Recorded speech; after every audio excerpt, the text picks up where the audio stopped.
Hello, hello, what's up mga par? So, what's good mga par? Dali mga par, level 40 na tayo mga par.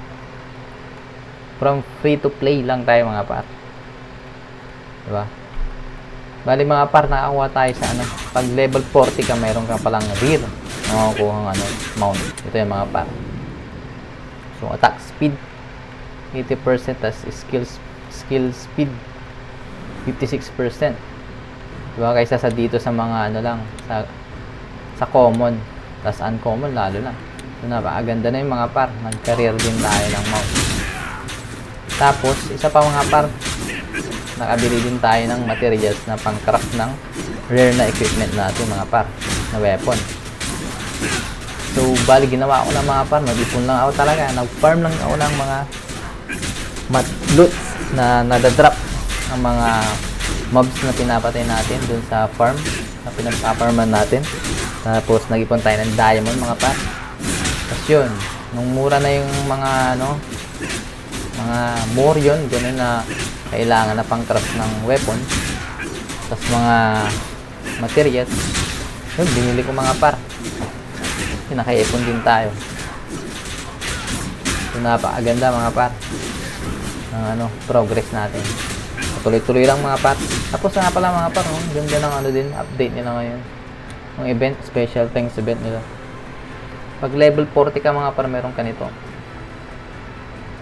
100 gold mo lang mabibili. Tatlo pa. Diba? Tapos ito din, mabibili mo din siya. 100 dayas. Binili ko kaso wala akong nakuha mga par. Ay, nakuha ko pero hindi ko kailangan. Ito sana mga par. Yung sa weapon tas mount eh. Kaso ano, nung sinumon ko, wala din. So, madamot.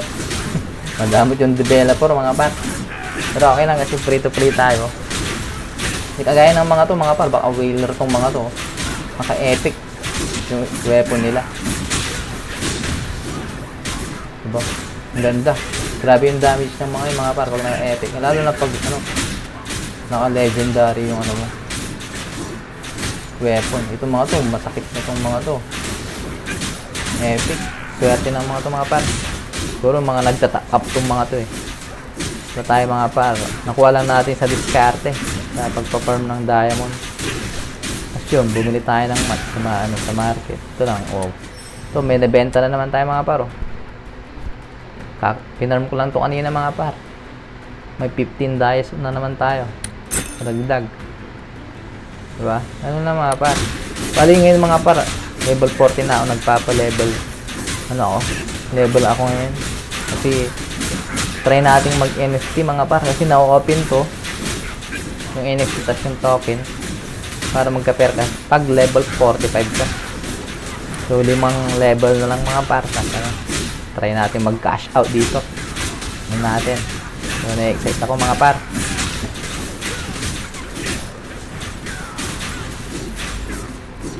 Kasi dalawa yung account ko mga par, nasa ibang server yung isa.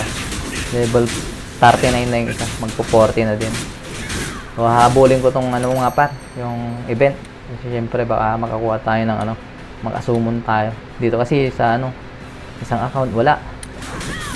Medyo malas. Malas sa summon. So yung isa try natin. Swerte yun. Pero maganda yung progress mga par. Mag-enjoy ka lang, tapos ano, farm, benta ka ng ano, mats, pang exchange, tapos ipon ka ng dayas. Yun, magkakaano ka din. Ito, nakarin na tayo mga paro. Sunod dyan dito, susunod natin. Secondary weapon. Tapos itong mga ano na, armor. At soon, pag ito, sunod din natin yung mga accessories na. Soon, air din natin. Naka-effect tayo mga parsana ng weapon sa summon, no? Ay, nako, sarap nun. Magbabalagbag talaga tayo mga par. Nang moves na lang mga par, hindi yung player. Kasi syempre, para enjoy lang ba mga par. So, ayun mga par, balik tuloy-tuloy lang. Tuloy-tuloy lang natin. Tuloy lang natin laro, tas mag-enjoy lang tayo. Para hindi natin mamalayan mga par, yan yung progress natin. Hindi natin namamalayan, di ba?